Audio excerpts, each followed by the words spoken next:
Aliens నిజంగానే ఉన్నాయా? ఉంటే అవి ఎక్కడున్నాయి? ఎలా ఉంటాయి? ఏం తింటాయి? ఎలా బ్రతుకుతాయి? అనేది ఇప్పటికీ మిలియన్ డాలర్ల ప్రశ్నగానే మిగిలిపోయింది. దీనిపై ప్రపంచవ్యాప్తంగా రకరకాల వాదనలు ఉన్నాయి. ఎంతో మంది సైంటిస్టులు గ్రహాంతరవాసులపై పరిశోధనలు చేస్తున్నారు. ఏలియన్స్ భూమిపైకి వస్తూ పోతూ ఉంటాయని కొందరి నమ్మకం. ముఖ్యంగా అమెరికా, బ్రిటన్ వంటి దేశాల్లో గ్రహాంతరవాసుల గురించి ఎక్కువ ప్రచారంలో ఉంది. ఇదిలా ఉంటే తాజాగా ఓ వ్యక్తి ఆ గ్రహాంతరవాసులకే షాక్ ఇచ్చే పని చేశాడు. ఆ విచిత్రమైన ఘటన ఇంకెక్కడో కాదు, మన పొరుగు రాష్ట్రం తమిళనాడులో జరిగింది.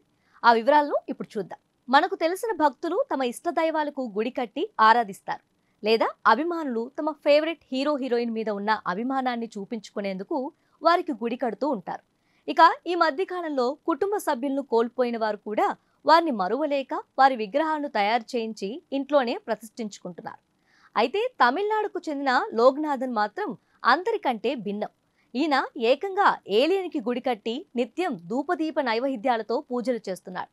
ఏలియన్కి కూడా ఇదేందయ్యా ఇది, ఎప్పుడు చూడలేదే అని వింతను చూసిన జనం ఆశ్చర్యపోతున్నారు. తమిళనాడులోని మల్లముప్పాన్ పట్టి సమీపంలోని రామగౌండనూరుకు చెందిన లోక్నాథన్ స్థానికంగా ఓ టీ షాప్ నడుపుతూ జీవనం సాగిస్తున్నాడు. శివుడి మీద ఉన్న అపారమైన భక్తితో ఆయన తన పొలంలో ఓ శివాలయాన్ని నిర్మించాడు. 2 ఏళ్ల క్రితం ఈ ఆలయ నిర్మాణాన్ని ప్రారంభించి మొదట విష్ణుమూర్తి విగ్రహాన్ని ప్రతిష్ఠించాడు. ఈ ఆలయం కింద అంతస్తులో శివలింగాన్ని ఏర్పాటు చేశాడు. ఇక అండర్ గ్రౌండ్ లో ఉన్న స్థలంలో ధ్యానం కోసం ప్రత్యేకంగా మెడిటేషన్ రూమ్ను కట్టుకున్నాడు. ఈ ధ్యాన మందిరంలోనే ఆకాశంలో ఎగురుతున్న గ్రహాంతరవాసి విగ్రహాన్ని ఏర్పాటు చేశాడు. రోజు విష్ణుమూర్తి శివలింగాలకి ప్రత్యేక పూజలు చేసినట్టుగానే ఈ గ్రహాంతరవాసి విగ్రహానికి ప్రత్యేక పూజలు చేస్తున్నాడు. అంతేకాదు చుట్టుపక్కల గ్రామాల్లోనూ ఈ ఆలయం గురించి ప్రచారం చేస్తున్నాడు. ఈ గుడిని నిర్మించిన లోక్నాథన్ ఎన్నో షాకింగ్ విషయాలను పంచుకున్నాడు. తాను గ్రహాంతర దేవతలతో మాట్లాడానని, గుడి నిర్మాణానికి వారి నుంచి అనుమతి కూడా లభించిందని చెప్పాడు. ప్రపంచవ్యాప్తంగా ప్రకృతి వైపరీత్యాలు పెరిగిపోతున్న నేపథ్యంలో వాటిని అడ్డుకునే శక్తి కేవలం గ్రహాంతరవాసులకు మాత్రమే ఉందని తాను నమ్ముతున్నానని చెబుతున్నాడు.